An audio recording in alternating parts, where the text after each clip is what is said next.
നീതിയുടെ ഒരു നാമം കേൾക്കുമ്പോൾ റോമൻ പേർഷ്യൻ ചക്രവർത്തിമാരുടെ സിംഹാസനങ്ങൾ വിറമൂണ്ടിട്ടുണ്ടെങ്കിൽ ആ പേര് ഒന്നു മാത്രം മതി ചരിത്രത്തിന്റെ നെഞ്ചിടിപ്പ് കൂട്ടാൻ.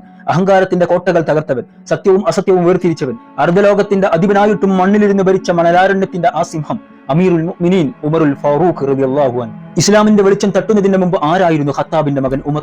മദീനയെയും മക്കയെയും ഒരുപോലെ കിടുകിടാ വിറപ്പിച്ച നാമം. ഇസ്ലാം മതവിശ്വാസികൾക്ക് എന്നും പേടി സ്വപ്നമായി മാറിയിരുന്ന ഖത്താബിന്റെ മകൻ ഉമർ. അതെ, പരിശുദ്ധ പ്രവാചകന്റെ തലയറുക്കാൻ 100 ചുവന്ന ഒട്ടകങ്ങൾക്ക് വേണ്ടി മക്കയുടെ തെരുവിലേക്ക് വാളൂരിയിറങ്ങി പുറപ്പെട്ട സിംഹമായിരുന്നു അദ്ദേഹം. വഴിയിൽ വെച്ചാണ് ആ വാർത്ത അറിയുന്നത്. സ്വന്തം പെങ്ങൾ ഫാത്തിമ ഇസ്ലാം സ്വീകരിച്ചിരിക്കുന്നു. ആദ്യം പെങ്ങളെ, എന്നിട്ട് മതി മുഹമ്മദിന്റെ തല എന്ന് ഉറക്കെ ഗർജിച്ച് സഹോദരിയുടെ അടുത്തേക്ക് ആ ശൂരൻ പാഞ്ഞെടുത്തു.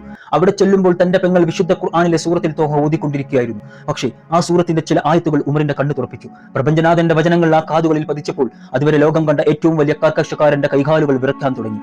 ആ കൈകളിൽ നിന്നും വാൾ ഊർന്ന് താഴെ വീണു. പരിശുദ്ധ ഇസ്ലാമിന്റെ വെളിച്ചം ആ കൽബിലേക്ക് തുളച്ചു കയറി. പിന്നെ അദ്ദേഹം ഒന്നും ആലോചിച്ചില്ല. ആരുടെ തല അറുക്കാനാണോ താൻ ഇറങ്ങി പുറപ്പെട്ടത്, ആ പുണ്യ റസൂലിന്റെ ചാരത്ത് ചെന്ന് സഹാദത്ത് കലിമ ചൊല്ലി ഉമർ ഇസ്ലാമിന്റെ തണലിലേക്ക് കടന്നു വന്നു.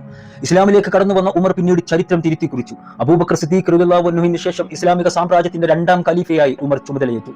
അജയ്യർ എന്ന് സ്വയം പ്രഖ്യാപിച്ച റോമൻ സാമ്രാജ്യത്തിന്റെ അഹങ്കാരത്തെ കാറ്റിൽ പറത്തിക്കൊണ്ടാണ് ഉമർ റളിയല്ലാഹു അൻഹുവിന്റെ പടയോട്ടം ചരിത്രം രേഖപ്പെടുത്തിയത്.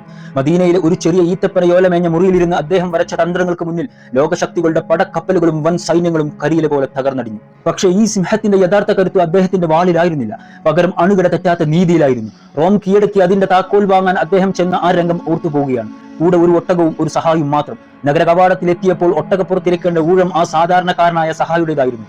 കണ്ണു തള്ളിപ്പോയ റോമൻ ജനതയ്ക്ക് മുന്നിലൂടെ അർദ്ധലോകത്തിന്റെ ചക്രവർത്തി ഒട്ടകത്തിന്റെ മൂക്കുകയറും പിടിച്ച് നഗ്നപാതനായി നടന്നുപോയി. അധികാരം തലയ്ക്ക് പിടിച്ച ലോകത്തിന്റെ മുന്നിൽ ഉമർ റളിയല്ലാഹു അൻഹു പഠിപ്പിച്ച സമത്വത്തിന്റെ മഹാപാഠമായിരുന്നു അത്. പകുതിയിലധികവും ലോകത്തിന്റെ ഭരണാധികാരി ആയിരുന്നിട്ടും പ്രജകളുടെ അങ്ങേയറ്റത്തെ എളിമയായിരുന്നു അദ്ദേഹത്തിന്. ഒരു രാത്രിയിൽ ജനങ്ങളുടെ അവസ്ഥ നേരിട്ടറിയാൻ വേഷം മാറി നടന്ന ഉമർ വിശന്നു കരഞ്ഞു മക്കൾക്ക് വേണ്ടി വെറും വെള്ളം തിളപ്പിച്ചു അവരെ പറ്റിക്കുന്ന ഒരു ഉമ്മയെ കണ്ടു. ഭരണാധികാരിയായ ഉമർ ഇതറിഞ്ഞ് നെഞ്ചുപൊട്ടി കരഞ്ഞു. നേരെ ഖജനാവിലേക്ക് ഓടിച്ചെന്ന് ഭക്ഷണ സാധനങ്ങൾ ചാക്കിലാക്കി സ്വന്തം ചുമലിലേക്ക് എടുത്തുയർത്തി.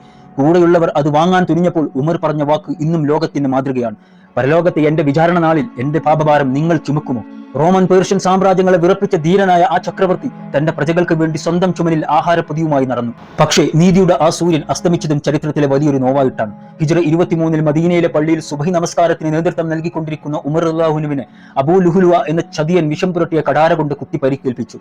മരണക്കിടക്കയിൽ കൊടുക്കുമ്പോഴും തന്റെ പ്രിയപ്പെട്ട നബിയുടെ ചാരത്ത് കബറടക്കം ചെയ്യപ്പെടാൻ അദ്ദേഹം അനുവാദം ചോദിച്ചു. ഇന്ന് മദീനയിലെ റൗദ ഷരീഫിൽ പ്രവാചകൻ മുഹമ്മദ് നബി സല്ലല്ലാഹു അലൈഹി വസല്ലമയുടെയും അബൂബക്കർ സിദ്ദീഖ് റളിയല്ലാഹു അൻഹുവിന്റെയും തൊട്ടടുത്ത് ആ നീതിയുടെ സിംഹം അന്ത്യവിശ്രമം കൊള്ളും. കാലമേറെ കഴിഞ്ഞാലും സാമ്രാജ്യങ്ങൾ ഇനിയും മാറി മറിഞ്ഞാലും നീതിയുടെയും ധീരതയുടെയും ഉത്തുംഗതയിൽ ഉമർ എന്ന നാമം എന്നും ജ്വലിച്ചു നിൽക്കും. അള്ളാഹു ആ മഹാനായ ഭരണാധികാരിയെ തൃപ്തിപ്പെടുമാറാകട്ടെ. അദ്ദേഹത്തോടൊപ്പം നമ്മയും ജന്നാത്തുൽ ഫിർദൗസിൽ ഒരുമിച്ച് കൂട്ടുമാറാകട്ടെ. ആമീൻ യാ റബ്ബൽ ആലമീൻ.